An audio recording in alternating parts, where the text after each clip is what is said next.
Hello, high school ladies. Chapter 2 of Rules for Being a Girl.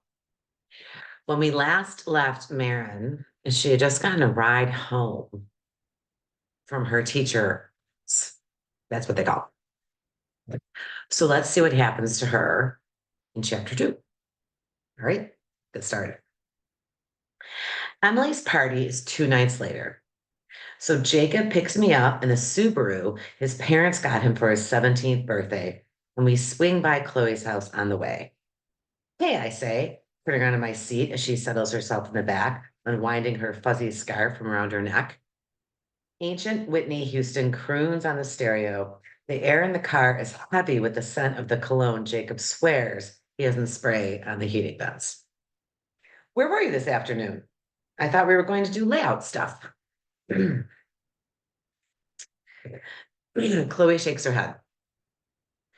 Covered her shift at work, she explains. Rosie had a doctor's appointment. Sorry, I meant to text you. It was super last minute. Chloe's parents own a Greek restaurant called Nico's. We both started working there in 8th grade, first bussing tables and now waiting them. Bex wasn't there either, I complained, pulling one leg up underneath me and reaching out to turn the heat down. It was just me and Michael Sir there, which meant I had to listen to him talk for like a full hour about how he just discovered Breaking Bad and Walter White is his new hero. Just you and Michael Sir, huh? Jacob asks, glancing over at me from the driver's seat. Should I be jealous? Only if you feel threatened by a guy who met all of his friends on Reddit, I say, reaching out to poke him in the ribcage. Jacob grabs my finger and squeezes. Chloe rolls her eyes. Emily's house is a sprawling ranch in a mid-century development full of identical sprawling ranches, all of them painted in different pastel colors. Once, when I was in 2nd grade, I got off the bus and walked right into the wrong one, Emily says, leading us down the hallway and pulling a couple of beers out of an iceless cooler near the back door. This old lady, Gloria, sat me down at her kitchen table and made me soda bread, and then she was my best friend for like 3 years until she died. Right away, Jacob gets absorbed in a crowd of his lacrosse buddies, Joey and Ahmed, plus Gray Kendall and a few other dudes.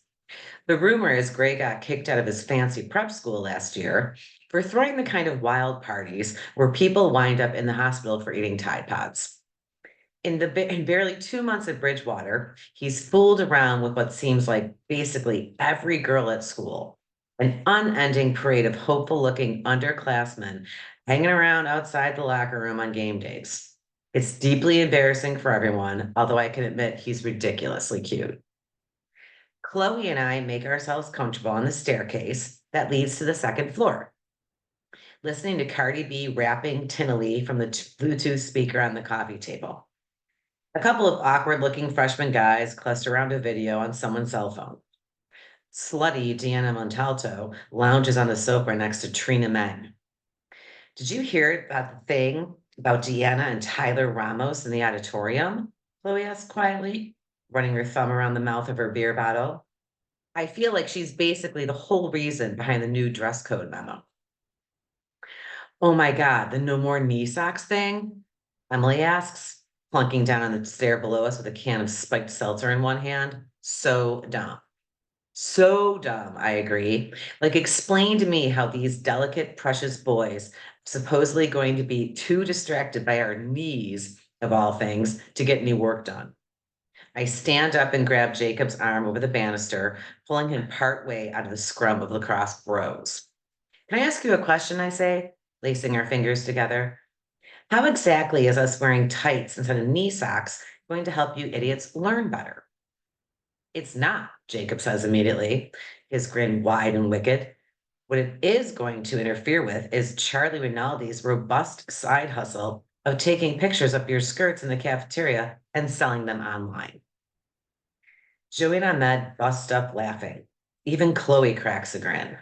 You're disgusting, I informed Jacob, smacking him gently on the elbow, but I can't help but let out a laugh of my own. The only one who isn't laughing is Gray, who's leaning his lanky body against the post at the bottom of the staircase. Anybody need a beer? He asks, holding up his empty bottle. He tips it at us in a salute before he turns and walks away. That dude is the fucking weirdest, Jacob says once he's gone, slinging a heavy arm around my shoulders. I watch Gray's broad back disappear into the crowd. Party breaks up early.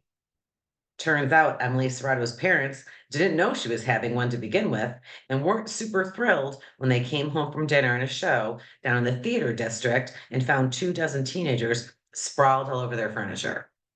How the hell did Emily not realize they were seeing a one-act play? Chloe asks as we dash across the lawn to Jacob's car, her scarf flapping behind her in the sharp autumn wind. Maybe we should have tried to convince them that they were at the wrong house, I shoot back.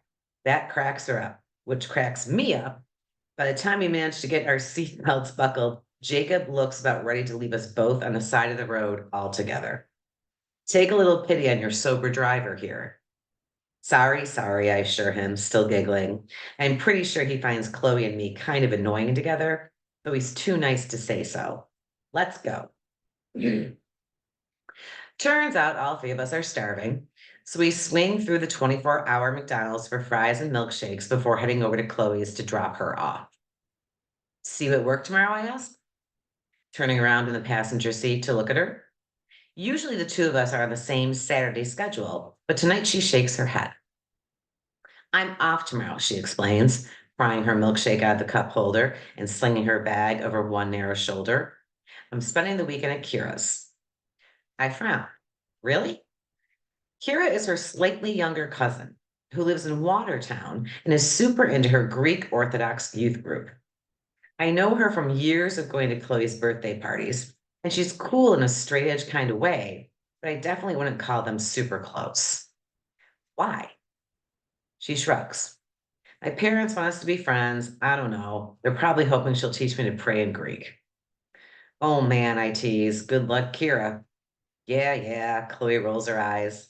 Thanks for the ride, Jacob. I'll see you guys Monday. Once she's inside, Jacob turns to me, his sharp face familiar in the light from the dashboard. You need to get home right away, he says. I glance at the clock, hesitating. I've got a little over an hour before my curfew, truthfully, but I also know what he's actually asking, which is whether I want to go park under the copse of trees at the far end of the Bridgewater parking lot and mess around for a while. We don't have to do anything you don't want to do, obviously, Jacob says quickly. Gee, thanks. I make a face. Oh, come on. Jacob frowns, wounded. You know what I mean. I'm not trying to be some pressuring douchebag. I just meant. No, I know. I wave a hand to stop him, a little embarrassed. He's right, actually. Jacob's never given me a hard time about the fact that we haven't had sex yet, even though I can tell he's a tiny bit disappointed every time we're getting up to something and I finally stop him. And it's not even that I don't want to necessarily. I meant when I said to Bex the other day, Jacob is great. He's smart. Everybody is always saying how funny he is. He's the assistant coach of his little brother's Pee-wee basketball team, for God's sake. And if sometimes I feel like I'm still kind of waiting for some crazy zing of recognition, some feeling of, oh, it's you. Well, this is high school, not a Netflix original rom-com. There's no reason to be such a girl about the whole thing.